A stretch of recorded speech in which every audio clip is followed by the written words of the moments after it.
John Smith stood on the bustling streets of Tokyo, his notepad clutched tightly in his hand. The air was thick with a sense of anticipation, a unique tension that electrified the city. He had come to Japan as a war correspondent, armed only with a pen and an unyielding resolve to document the unfolding drama. The vibrant colors of the neon signs flickered above him, illuminating the faces of locals and soldiers alike, but the cacophony of laughter and conversation felt strangely hollow to him. Beneath the surface, a storm was brewing. The imperial ambitions of Japan were unmistakable, their militaristic fervor felt like a beast ready to unleash its fury upon the unsuspecting world. John had witnessed the slow march of this ambition over the past months, a growth that both intrigued and terrified him. He had observed military parades with troops marching in perfect synchronization, their faces set with a fierce determination that masked the reality of their motives.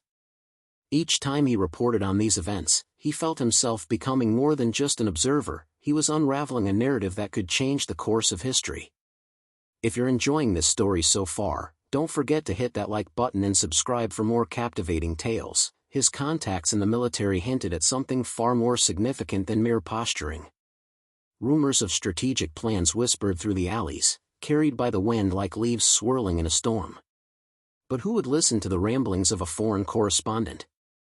They dismissed his questions, their eyes narrowing in suspicion. Still, he pressed on, convinced that there was a story brewing beneath the surface that couldn't remain hidden forever. As he made his way to the imperial palace, the imposing structure looming ahead filled him with a sense of foreboding.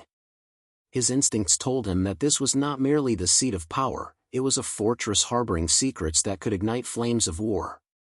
He had heard snippets of conversations about expansion, of desires reaching far beyond the borders of Japan. The idea of manifest destiny had taken root in the minds of the military leaders, and they dreamed of an empire spanning the Pacific. John's heart raced as he recalled the words of a high-ranking officer he had managed to interrogate under the guise of casual banter. "The United States does not understand the resolve of our people," the officer had told him, gaze unwavering, voice steady as steel. "We seek to liberate Asia, not conquer it. Our allies in this endeavor will surely recognize our strength." At that moment, John grasped the enormity of it all. This wasn't just about Japan asserting dominance, it was about reshaping the entire balance of power in the region. Later that night, sitting alone in his modest hotel room, John pored over his notes, the scratch of his pen against paper a welcome distraction from the unease gnawing at him. The soft hum of the city outside juxtaposed his thoughts. He was alone in a foreign country, yet the reality he was uncovering was all too familiar, the echoes of ambition translated into warfare. The clock struck midnight, yet sleep eluded him. He felt compelled to write, to record every detail, every nuance, that might piece together the puzzle of what was to come. In the days that followed, the atmosphere in Tokyo grew increasingly charged. Every street corner buzzed with whispers of military maneuvers, and the imperial flag fluttered ominously in the wind. One evening, he found himself in a cafe, the air thick with smoke and tension. A group of officers sat nearby, their voices low but urgent. He strained to catch snippets of conversation, words tumbling out like pebbles that, once gathered, formed a path toward understanding. "Pearl Harbor will be our masterstroke," one man declared, his expression a blend of fervor and zeal. "The Americans will never see it coming." An attack so swift, so decisive, the room fell silent for a heartbeat, as if the very walls absorbed the weight of their ambition. John couldn't breathe, the implications of the statement constricting his chest. His instincts screamed for him to act, to expose the plans that threatened the delicate peace. A sudden sense of urgency gripped him. This wasn't just an abstract story, it was a wake-up call that he had to deliver. But how? The thought of the consequences hung heavy in the air. Would anyone believe him? Would anyone care? He knew that the world outside Japan remained blissfully unaware of the impending storm. The imaginations of the leaders rested on the misguided belief that an act of aggression might lead to dominance rather than devastation. Days turned into a blur of interviews, frantic note-taking, and the constant fear of eavesdroppers. Each meeting brought new revelations, each conversation a thread woven into the larger narrative. John felt more alive than ever, yet the burden of his discovery weighed heavily on his shoulders. With each passing day, the prospect of conflict loomed larger, an inevitable climax waiting to unfold. On a particularly sweltering afternoon, he ventured into the heart of the city, drawn by the magnetic pull of the Yasukuni Shrine. Its marble facade captured the sunlight, yet the beauty felt like a cruel facade hiding the chaos that lay beneath. As he wandered through the solemn grounds, he marveled at the juxtaposition of honor and impending warfare. Suddenly, an officer approached him, his eyes glinting with what John could only describe as feverish excitement. "Do you believe in destiny, Mr. Smith?" the officer asked, his tone filled with a strange mix of reverence and arrogance.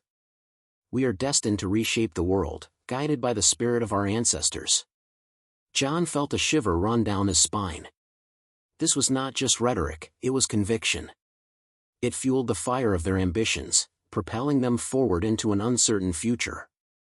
As the sun dipped below the horizon, casting an orange glow across the city, John returned to his hotel, drowning in thoughts of conflict and chaos.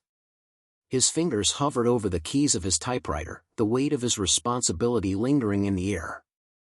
The concepts of honor and glory now felt like a mirage, concealing the reality he was beginning to unearth.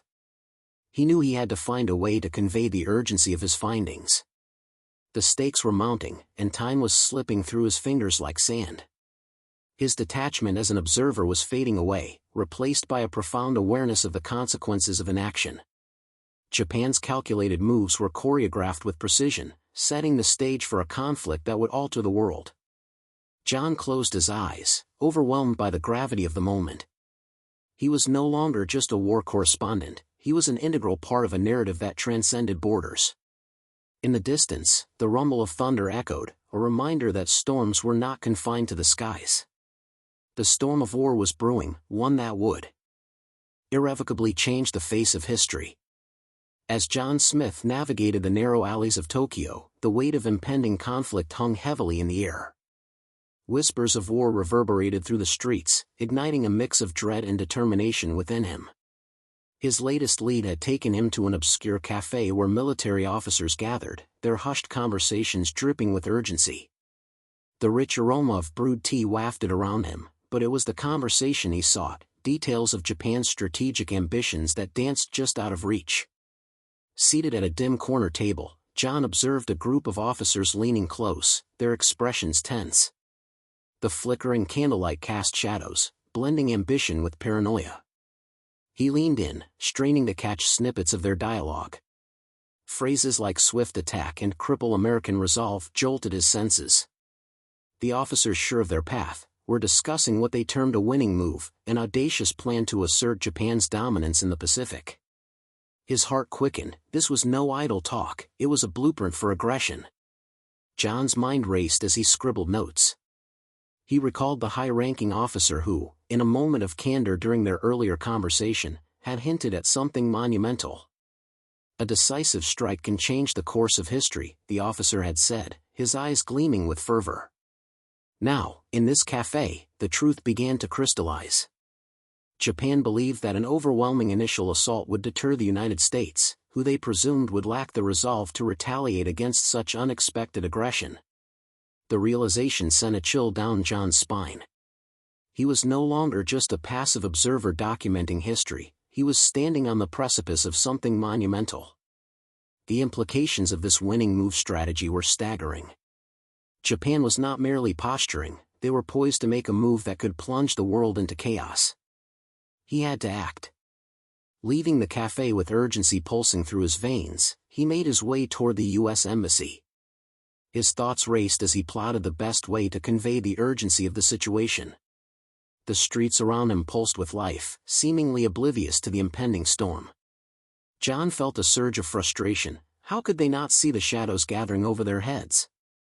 Arriving at the embassy, he was met with the usual security protocols, but impatience clawed at him.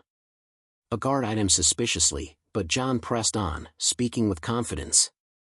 "I have vital information regarding Japan's military strategy. It's imperative I speak with someone in authority." He could feel the weight of his words hanging in the air, a plea for urgent attention. Moments later, he found himself in a sterile office, sitting across from a weary-looking diplomat named Mr. Turner. The man's brows knitted together as John relayed the details he had gathered. "They believe a swift attack will leave us reeling," he explained, urgency lacing his voice. "They think we'll crumble under pressure, that we'll negotiate rather than retaliate." John's heart raced as he discovered that his own conviction was mirrored in Mr. Turner's growing unease. "Are you certain of this information?" Mr. Turner asked, leaning forward in his chair, the skepticism giving way to concern. John nodded vigorously, the truth of his findings burning in his chest. "I have overheard their plans. They are planning something bold, something that could change everything." The diplomat's expression transformed, weariness melting into a focused determination. "We need to alert Washington immediately.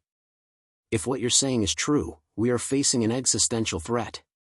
It was the spark John had hoped for. He felt a shift in purpose, a transition from mere observer to an active participant in the unfolding narrative of history. As Mr. Turner began drafting a telegram, John felt a mixture of relief and anxiety. Would they take him seriously? Would they act in time? The weight of responsibility pressed down upon him. He was no longer simply reporting on the conflict, he was thrust into the heart of it. After what felt like hours, the telegram was sent, and Mr. Turner turned to John, gratitude evident in his eyes. "You've done well, John. Your instincts were correct." The acknowledgement filled him with a sense of purpose he had never known before. Yet, beneath that pride simmered a gnawing dread. The clock was ticking, and Japan's plans were already in motion. Leaving the embassy, John's mind whirred with the gravity of his actions. He had revealed the information, but what would come next? With each passing moment, the inevitability of conflict loomed larger. He wandered the streets of Tokyo, the sounds of the city now draped in a heavy silence. The bustling crowds appeared oblivious to the storm clouds gathering above, their lives continuing as if the world would remain unchanged. In the following days, John found himself on high alert. He frequented military hotspots, gathering intelligence, yet the atmosphere shifted. The energy was palpable, something was brewing. Rumors circulated about troop movements and increased naval activity. He felt like a lone wolf prowling for scraps of truth amidst a sea of deception. Then, one fateful morning, the news broke. The United States received word of an impending attack on Pearl Harbor. The tension in the air thickened as whispers turned to shouts, and the world tilted on its axis. The urgency John had felt transformed into a full-blown race against time. He understood now that his role was more critical than he ever imagined. The reality of the situation hit him like a tidal wave. Japan's winning move had not just been a discussion of military strategy, it was a declaration of war. As he sat in a cafe, the weight of the news pressing down on him, John realized he was no longer merely an observer of history. He was at the center of a narrative that was about to explode into chaos. With each heartbeat, the stakes rose. The time for action was now. The echoes of the past whispered in his ears, urging him forward. Would he be able to maneuver through the chaos and unveil the truth in time, or would he become just another casualty of a world spiraling into conflict? John Smith paced anxiously within the austere walls of the U.S. Embassy, the air thick with palpable tension. A few days had passed since he had overheard the officers at the cafe, and he had done everything he could to communicate the impending threat to the officials. Their dismissive responses echoed in his mind, their faces betraying skepticism as he described Japan's military ambitions and strategic plans. They viewed him as a mere correspondent, an exaggerator caught in the frenzy of a foreign land. He clenched his fists, frustration boiling within him like lava ready to erupt. John had always prided himself on his instincts, honed through years of reporting in volatile regions, yet here he was, voicing warnings that fell on deaf ears. The officials were too embroiled in their own bureaucratic struggles to heed the urgency of his words. He could almost hear the clock ticking, each second bringing them closer to disaster. In the back of his mind, he replayed the conversation with the officer, whose gleaming insignia had been a stark reminder of the power dynamics in motion. "We will strike where they least expect it," the officer had said with a chilling confidence, eyes gleaming with a fervor that was both terrifying and thrilling. John had sensed then that this was not mere bravado, but a calculated plan that could change the course of history. Yet, as he relayed this information to the officials, they brushed aside his concerns, choosing to focus on diplomatic channels rather than the glaring reality before them. As the day progressed, the urgency of John's situation intensified. He wandered through the embassy halls, the portraits of past leaders gazing down upon him as if they too could sense the looming catastrophe. He approached one of the officers again, a man named Harrison, who was seated at a desk littered with papers. "You have to understand, this isn't just chatter. This is a tangible threat," John implored, his voice strained with desperation.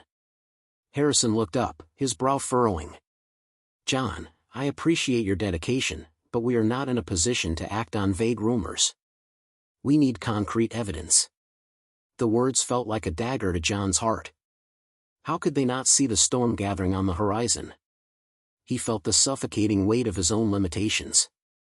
Exiting the embassy, he stepped into the bustling streets of Tokyo, the lifeblood of the city pulsing around him. The sounds of chatter and clinking cups from nearby cafes seemed distant, almost surreal. He longed to shout, to rally the people around him. Instead, he was trapped in a web of bureaucracy that stifled his ability to make a difference. As dusk settled, a dark thought crept into his mind: what if he was too late? What if the attack was already in motion? Reports of Japanese military exercises reached his ears, whispers of ships mobilizing, but none of it seemed to penetrate the walls of the embassy's decision-making. The realization that his warnings had not only been ignored but underestimated struck him with an icy clarity. Days turned into a blur, each one marked by the same fruitless attempts to garner attention. John found himself haunted by the faces of the officials, their dismissive nods gnawing at his conscience. He recalled the intensity in the officers' eyes, the confidence that had dripped from his words. It was an assurance that felt more like a death knell. The world outside continued its routine, oblivious to the impending calamity. One evening, as he stood at the edge of the harbor, he spotted a fleet of ships silhouetted against the twilight sky. Their presence sent a shiver down his spine. He pulled out his notepad, desperately jotting down observations. "Concentration of naval forces, too many for mere exercises," he muttered under his breath. The pieces began to fit together like a horrifying puzzle. John's heart raced as he stumbled upon a new revelation: the Japanese were not merely preparing for a skirmish. This was a prelude to something more sinister, a calculated strike designed to cripple the United States and establish dominance in the Pacific. His instincts screamed at him to act, to find a way to communicate this new understanding. But what avenue remained, when all previous attempts had been brushed aside? The next day brought a heavy fog that enveloped the city, mirroring John's own sense of despair. He returned to the embassy, but as he approached the entrance, he was met by a group of officials gathered in hushed tones. Their expressions were grim, a stark contrast to their previous nonchalance. John felt a flicker of hope ignite within him. Perhaps they had finally recognized the seriousness of the situation. With a surge of courage, he approached them. "What's happening?" he demanded, his voice slicing through the tension. One of the officials, a man with weary eyes, turned toward him. "We've received intelligence of an impending attack, John. Pearl Harbor is vulnerable." The world seemed to tilt beneath him. The very place he had called home for years, now a target? He felt a mix of shock and vindication, realizing his worst fears were coming to fruition. "We must warn them. We must mobilize," he urged, urgency flooding his veins. But as the officials exchanged glances, John could see the cracks in their resolve. "It may be too late," another replied hesitantly. The weight of that statement hung heavily in the air, a cold harbinger of what was to come. That night, John struggled to sleep, visions of chaos and destruction flashing through his mind. He thought of the lives that would be irrevocably changed, the families torn apart. The very conflict he had sensed brewing was no longer a distant possibility, it was on the cusp of realization. The next morning, a deafening silence enveloped the city, an eerie calm before the storm. As he stood on the balcony of the embassy, his gaze fixed on the horizon, he knew that shortly, the world would awaken to the horrifying reality of war. The distance between Japan and the United States would soon dissolve, and with it, the innocence of a nation that had remained largely untouched by global conflict.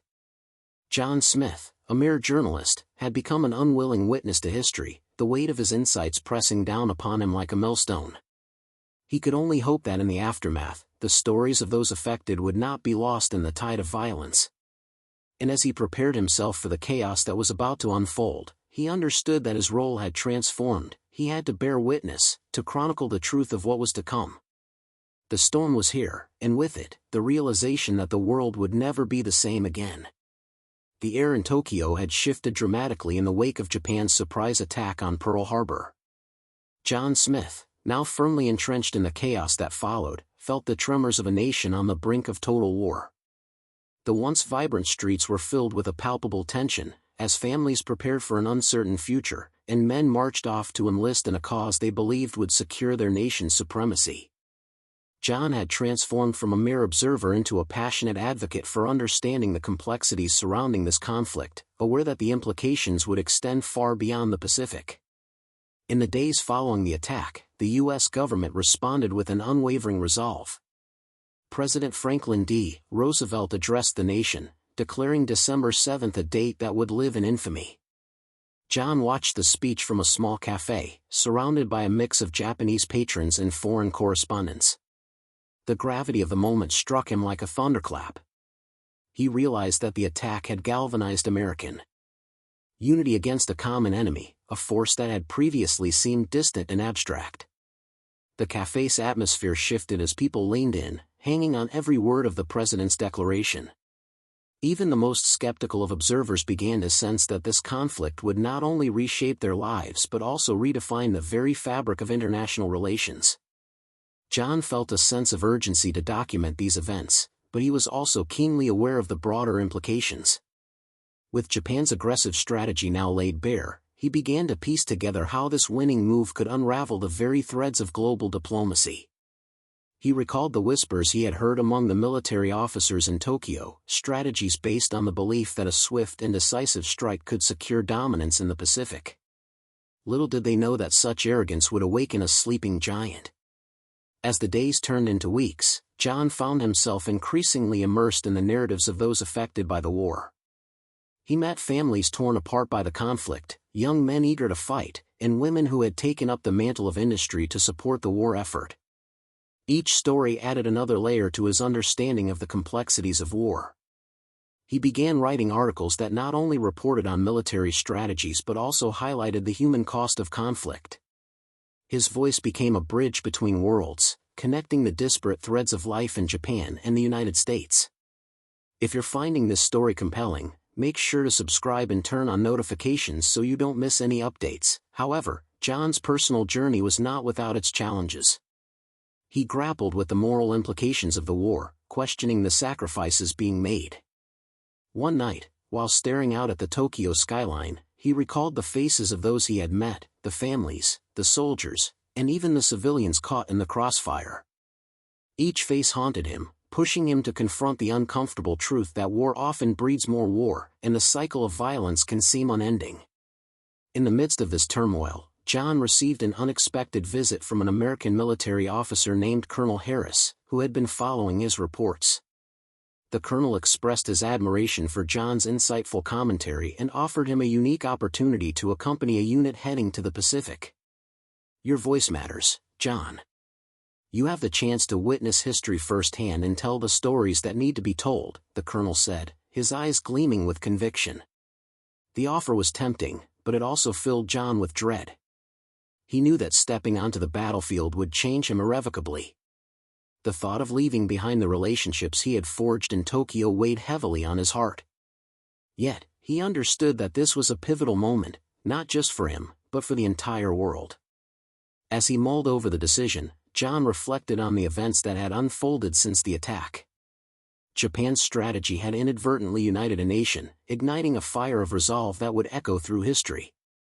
The complexities of loyalty, patriotism, and the desire for peace began to swirl in his mind like a tempest, drawing him deeper into the narrative of the war. In the days that followed, John made his choice.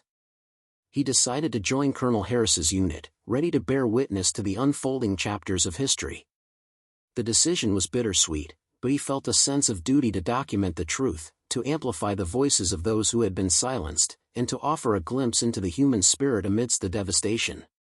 As he prepared for the journey ahead, John took one last look at the bustling streets of Tokyo, knowing that the echoes of this conflict would resonate for generations to come. He realized that understanding the past was crucial to shaping the future. With a heart full of hope and determination, he stepped into the unknown, ready to embrace the complexities of war and the stories yet to be told. Thank you for joining me on this journey. If you want to hear more stories like this, don't forget to subscribe and hit the notification bell.